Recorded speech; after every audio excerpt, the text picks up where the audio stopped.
very engaging conversations that we are having. Please sit down, Luke. Thank you so much.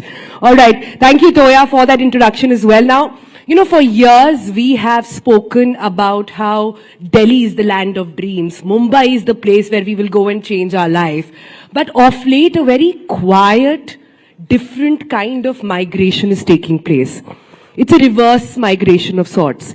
These are people who are saying, I don't want to be in a traffic jam for 2 hours of my day. I want to be surrounded by trees. These are people who are saying, I don't want 10-minute delivery food orders. I rather cook my food myself. And these are people who are saying, hello, hustle culture. We are going to say bye-bye to you. So I'm very excited to have 3 people over here who are going to sort of share with us what exactly does it take to live that life, not just for themselves, financially, and for their family. So I'm quite kicked about this. Let me first go straight away to Neelesh Misra. इनसे बात करने के पहले I have to sort of get that voice. Thankfully, my throat is sort of helping in that one, but goes down slow a little bit. Neelesh started Gaon Connection and wanted to sort of go back and leave the city life, leave a very, very thriving career to get a more quiet environment around him. I really want to understand what made you make that move. Was it a burnout point? Or was there a moment when you said, ab bahut ho gaya?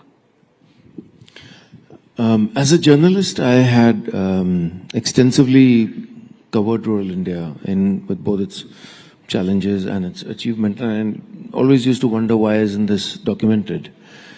And my parents had already spent close to 40 years then running a school in a village, so my Gaon connection had been there since a very early childhood.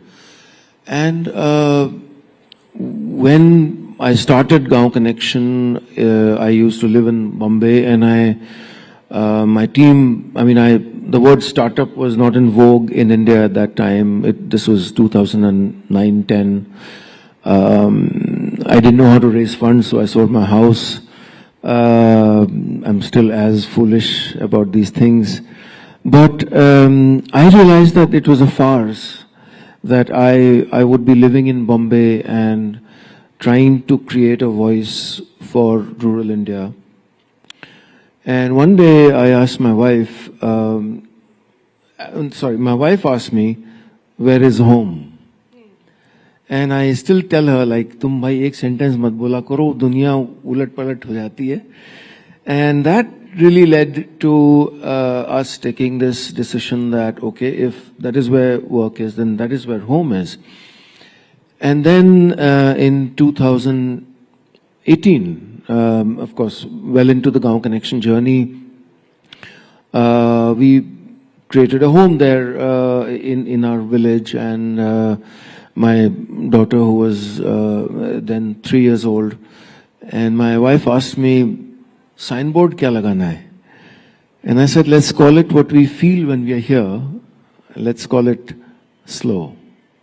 So my home is called Slow.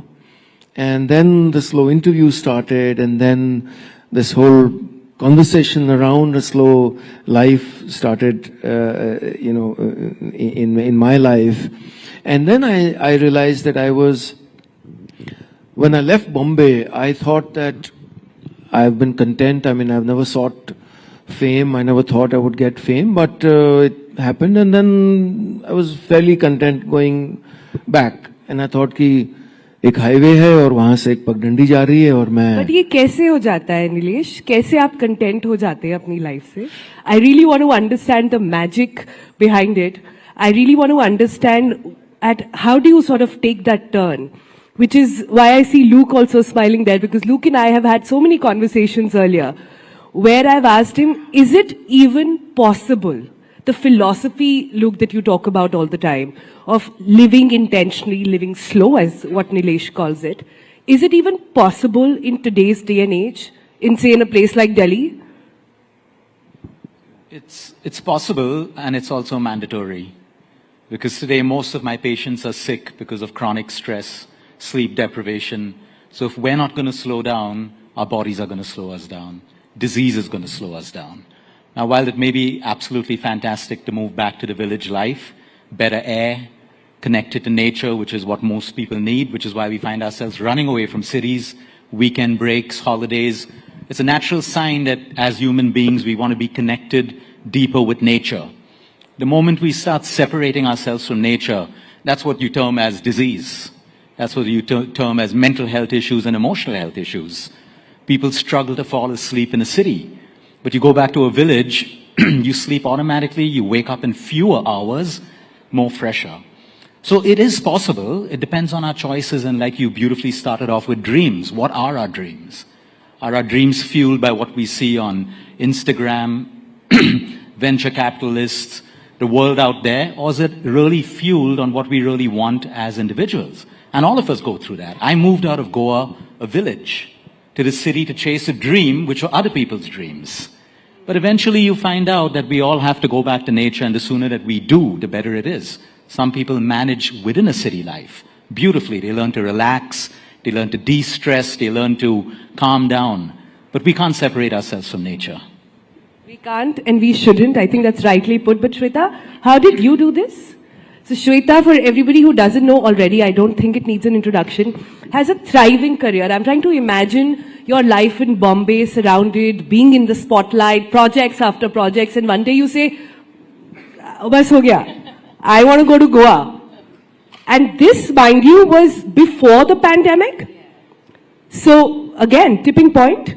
So like we were having a conversation some time back that we now, when we live in Goa, we have this little term called the pre-pandemic immigrants and the post-pandemic immigrants. And we joke about it. So yes, I am one of the pre's. Well, I've spent most of my life in Mumbai, yes. I came from the film entertainment industry where everything revolved around that chaos and the thriving energy of the big city, you know, going to auditions and screen tests and the anxiety of whether did I book the job or did I not book the job. So all that kind of was something that I lived with. And something in me about 10 years ago shifted. And to be honest, I think it was very natural and organic. I was becoming a mum.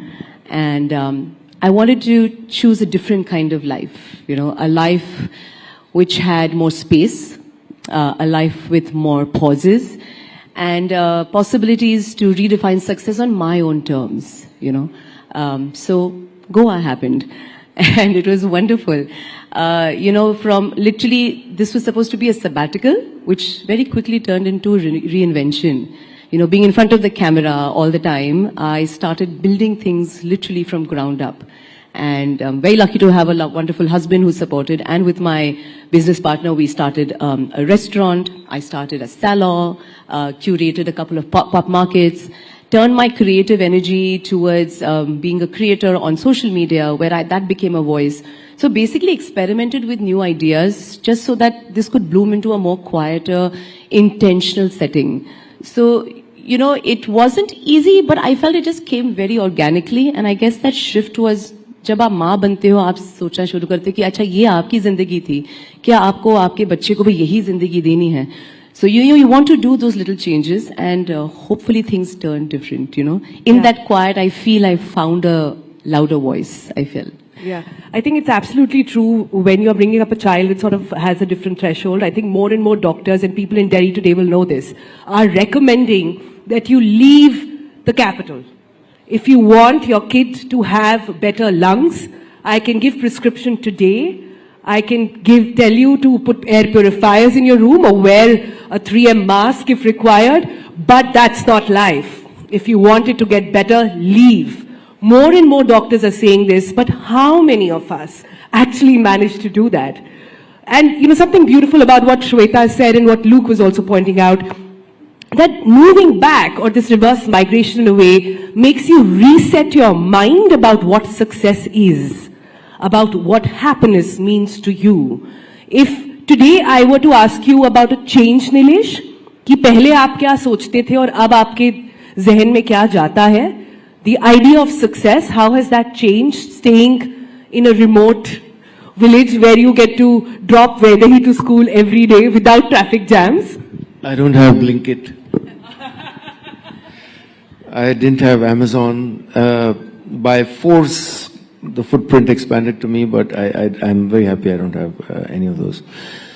No, I think that this is absolutely a personality type. But this is not a fringe personality type, let me tell you. So what I was saying earlier, when I moved back and when I started talking about it on social media, I used to use the hashtag life at slow, because slow घर का नाम था. मुझे लग रहा था कि एक हाईवे पे हूँ और मैं उतर गया, एक पगडंडी पे चला गया, and I'm making a lonely journey. But as it were, I turned around and there were thousands and thousands of people coming on that path. Because now there were people saying, sir, हमारी भी जमीन है गांव में, हम भी आपकी तरह रहना चाहते हैं. सर, हम भी मूव बैक कर गए. सर, जैसा चूल्हा आपका है, वैसा चूल्हा हमें भी चाहिए. Suddenly in 2018, when the pandemic had not happened, when this was considered foolhardy, a lot of people started telling me that this was very aspirational actually. A lot of my creative colleagues started saying, Sanjay Mishra आए slow interview में, बोले यार अगली बार मैंने अपना slow बना लिया है. कुमार विश्वास के मैंने अपना स्लो बना लिया है. So suddenly it started becoming doable that if this guy is managing here, and also absolutely. I'm sure there are challenges, Neelesh. I'm sure there are challenges. I'm sure you're making choices and you're saying ये नहीं कर पाएंगे. These are things that cannot happen. You said Blinkit nahi hai, Amazon nahi hai. Keep that aside as well. No, career-wise, I mean, so like you know, Shweta said she started a new journey there. But as a person who had plucked himself out of say Mumbai, where I was writing songs for 50 Bollywood films or the world of storytelling, it could have be seen as harakiri.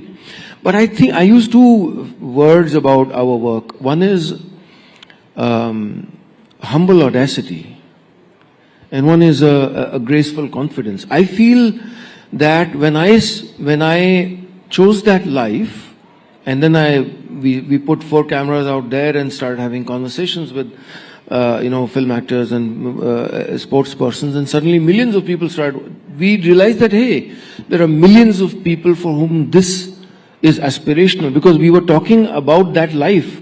We were not talking about what is your next film. Hey, tell me some good gossip. Those were not the conversations. The conversations were around parenting, around agriculture, around being rooted. So here, it just started. It created these little windows for people to peep in and say, I want this. You talk about this being doable. Can I get a quick sort of show of hands on how many people sitting here in this audience actually think they can let go of their life in cities, in metros, to go back and stay in their village? Wow, I'm seeing more and more numbers go up. Wow. So you people, if you had a choice, you would let go and you would go back. Yeah? So what's holding them back is a lot of stuff. Is perhaps not knowing where my child will go to school, is perhaps not knowing what my source of income will be, is perhaps having to wait, not get 5G network maybe, and perhaps having to not, you know, get like instant deliveries and all of that. But look, why is it so important? What I'm hearing from this is that there is a craving, but it is so hard to let go. See, I think there are 2 kinds of cravings. Cravings by our conscious mind, like material things that we want in the world. And then there's an unconscious craving which our soul has. And if you look, everyone's gravitating more towards nature. Most people they crave nature because we're part of it. We're not separate from nature, like I said.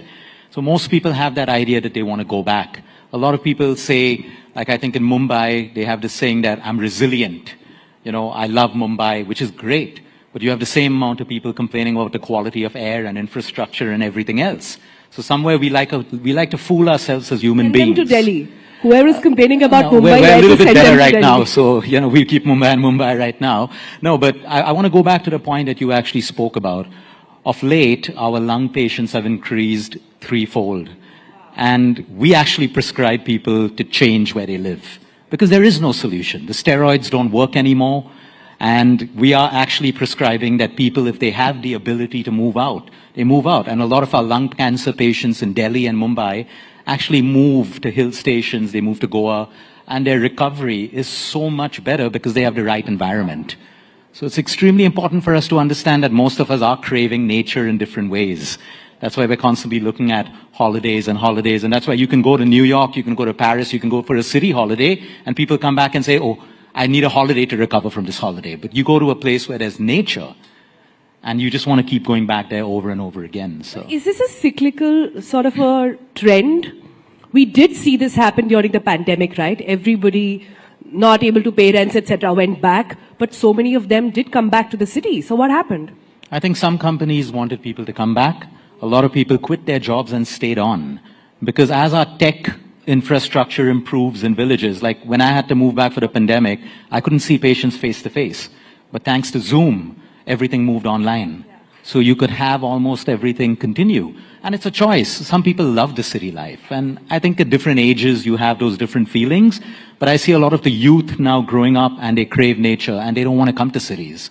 And that's why I hope the infrastructure improves so people have the ability to create the same success within cities from their villages as well. Where I'm coming at also from why this is cyclical in nature and why a lot of people perhaps had to come back is that many find this conversation, I don't know if that's a nice way of saying it, a little privileged.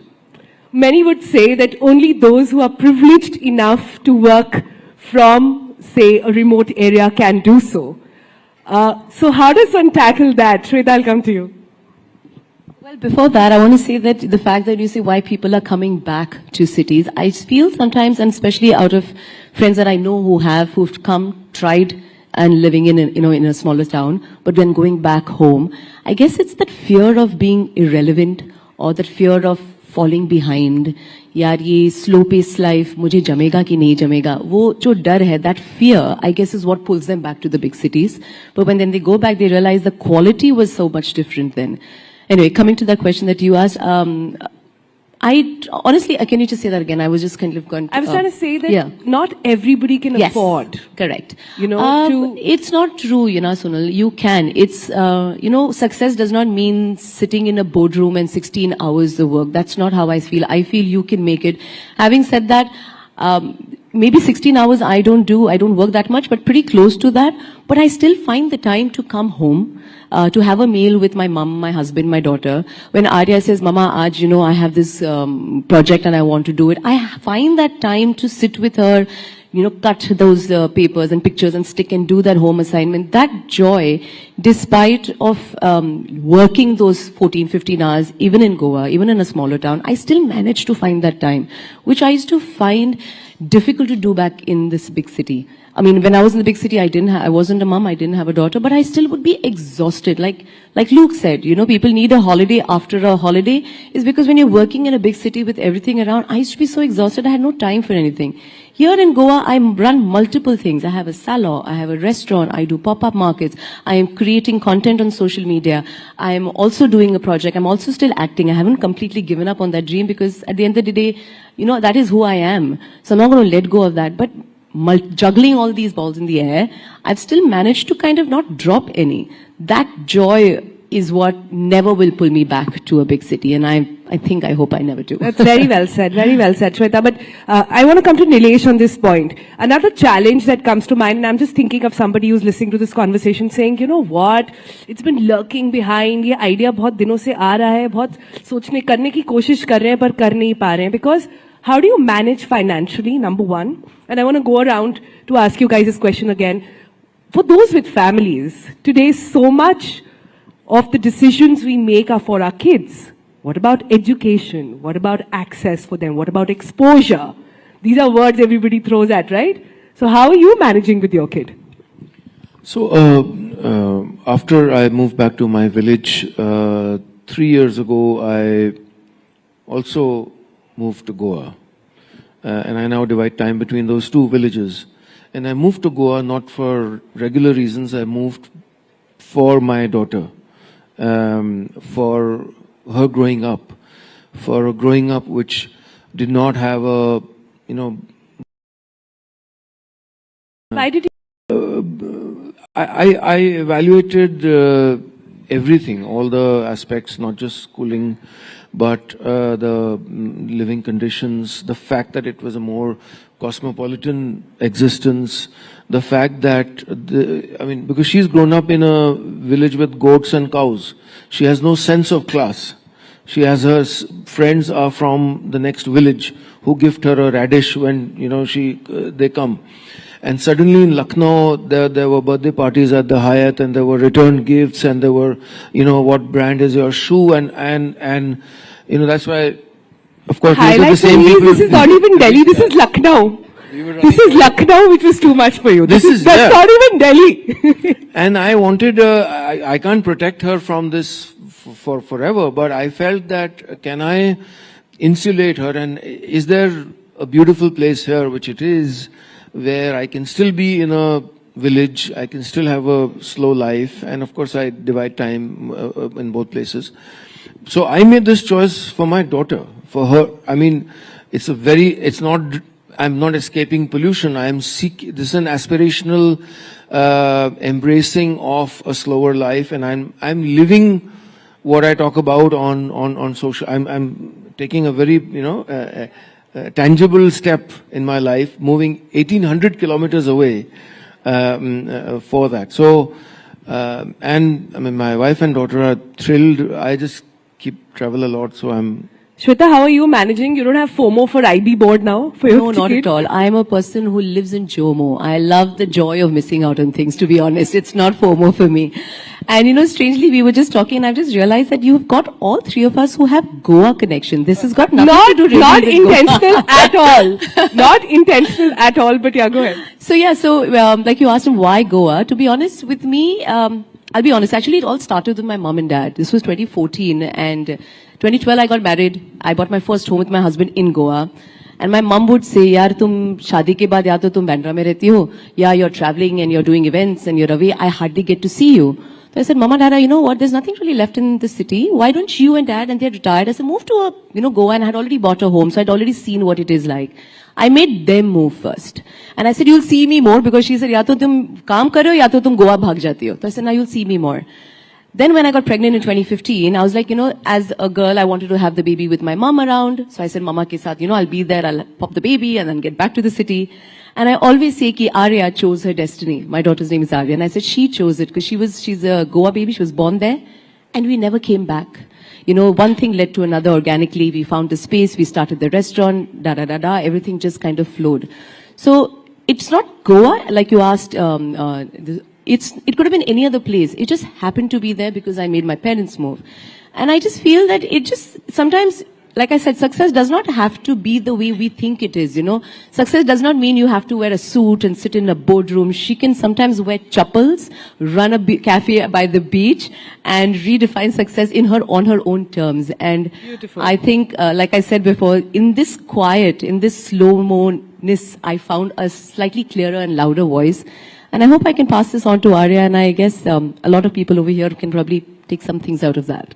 Well, hope so too, not so much. Bosses are here, everybody's watching, so let's be very mindful of that. But Luke, closing comments for those who are wondering, कि पहले भी तो लोग जाते थे, मतलब I'm just trying to think of the time when I was growing up, a typical millennial, the dream was to be in Delhi. The dream was to get out of your town, make a name for yourself.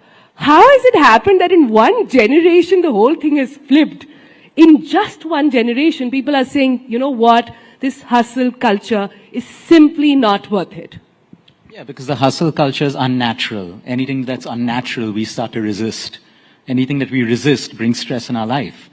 So going back, I'll give you an example of Goa. I studied in Goa, passed out of Goa, no foreign education. I believe I've done pretty well for myself. At the end of the day, every parent has a choice. Some parents want IB schools, international schools, and that's their choice. But finally in life, it comes down to, it doesn't matter what you have or how much you have. What matters is what you do with what you have. So I think, finally, going back to what you spoke about, a privilege. While many people think it's a privilege to choose where you want to live, but health is also a privilege. Family time is a privilege. Nature is a privilege. Life is a privilege.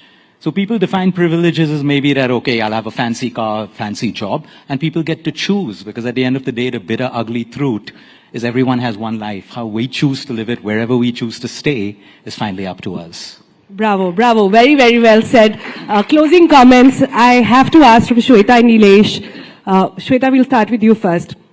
One thing you love about living remotely and one thing you hate about it. One thing I love living remotely is I do it on my own terms. You know, I'm not following anybody's directions. It's me. I'm paving my own path. What do I not love about living remote? To be honest, like I said, nothing, because I'm a person who lives in Jomo. I have zero FOMO, so I love living remote. Neelesh? What I love is that a slow life, or slow is not a physical place for me, it's a state of mind. I'm asocial, I'm content, generally, I don't like humans. What I dislike is the odd flight connections. I woke up at 4 today. I was grumbling. I was, if there was a way to not come here, I would not have. So, yeah. Thank you, Neelesh, for taking out the time, going through all that. Thank you so much. Neelesh Misra, Shweta Salve, Lucatino, thank you for paving the way, for showing us a path. This has truly, truly been a pleasure. Thank you all. When are we seeing you in Goa now, Sonal? Soon. Thank you.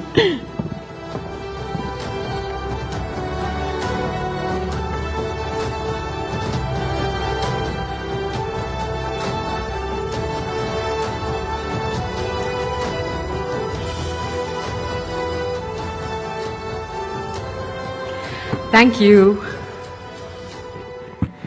All right, we're going to move now on from the beautiful beaches of Goa to a very, very different discussion.